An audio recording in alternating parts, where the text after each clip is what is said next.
Many people ask me to share how I got started sharing my story. Well, that in itself is a story. In 2013, I was sitting in a conference room in Orlando, Florida, and I was just one of several hundred people in the conference room that day, but I heard motivational speaker Les Brown speak from the stage. And he said to that whole room full of people, "You have a story to share, and someone needs to hear your story, and only you can help that person." And I thought, I've got a story to tell, but I don't want to tell it. I'd worked really hard to put my past behind me, to put all of the years of pain and overcoming abuse and all of the trauma that came with that. I worked really hard to overcome that. And at the time, my definition of overcoming was to simply lock it up in a closet behind closed doors and turn the key.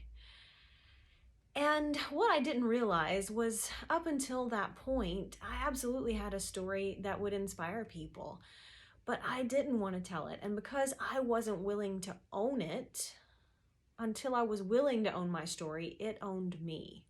You see, I didn't want to share my story because I didn't want people to think of me as a victim or as someone who was weak.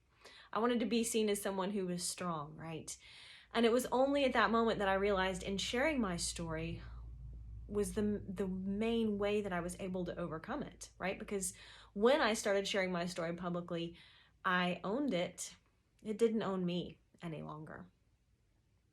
It took me 6 months after hearing Les Brown say those words, and I don't know if everybody in the audience took those words to heart, but I know I did. But it still took me 6 months to get to the point of considering, should I tell my story? Who would it help if I shared my story? 6 months. I didn't even tell anybody that I was thinking about it because I wasn't sure that I was going to go through it. I wasn't sure that I could go through with it. But in August of 2013, I went down back to Florida for a speaker training with Les Brown. And part of the speaker training was that everybody in the audience was going to get 1 minute to create and give a speech, or to give a speech that they created. Because Les Brown says the best speakers make the fewest words go the farthest. You could say anything you wanted, but you could only talk for 60 seconds. And I'd been weighing this decision to share my story and thinking about it and considering about it. And I wasn't sure that I could do it, but I knew that something in me was saying that I could help someone by sharing my story. And the morning of the conference and the contest came, and I literally had a meltdown in the ladies' room. I mean, ugly crying, mascara running, meltdown, because it just had so much power over me. You know, by that point, I'd spent 20 years trying to just run away from what had happened to me. I fixed up that mascara and I went back into the conference room and I shared my 1 minute story. In fact, it didn't even take a whole minute. It was 47 seconds. And the moment I got done and I stepped off the stage, it didn't matter if I'd won a contest. I'd won a much bigger victory in myself and saying, I'm not going to let my past hold me back any longer. And that's how I proved it. Now, I did win the contest, as it turns out. I was one of 5 people who was just fortunate enough to be chosen and invited to speak in LA with Les Brown a few months later as a result of winning that contest.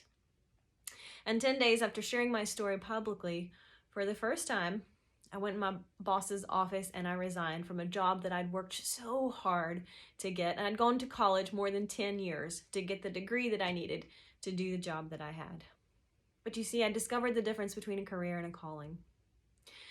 Now, I think I had the impression that I was just going to put on my LinkedIn profile, speaker and author, write a book, and the rest would be easy. People would hire me to come speak and share my story. Now, it didn't go quite like that. There were some ramen noodle months in the beginning. I didn't know what I didn't know about writing a book, self-publishing a book, sharing my story, turning that into a keynote presentation that would inspire people.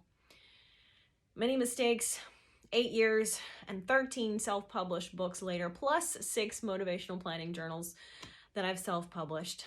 I've learned so much more about the whole process. And today I'm privileged to coach and mentor other people who are called to share a story that will inspire people and help them thrive. If you have a story to share, but you're not sure how to go about the whole process, join me on May 21st. I've got a virtual workshop coming up. If you're not able to join the live call on May 21st, it'll be recorded. You absolutely can get access to the recording if that interests you. And I'll be walking through my self-publishing process, how I walk through the beginning processes of writing a book, the outline, creating the content, how I go about things like navigating the self-publishing process. And I'll show you how you can do that without spending any money. I'm also going to touch on tips like how to get your book narrated into an audiobook and published to an ebook as well. So just kind of the nuts and bolts of the process that I use to self-publish my books and Mac uses to self-publish his books, because I know so many programs and things out there offer a lot of promise, but not a lot of actual 1, 2, 3 step-by-step, here's how you do it. So that's really what I love to share people, is just here's how you walk this path. Here's how you take this step and the next step, because nothing's difficult when we know how to do it. But if we don't know how to do it, it can seem overwhelming or impossible. So I love to just be the river and say, you know what, there aren't any shortcuts, but maybe I can help you accelerate your journey. I hope to see you there.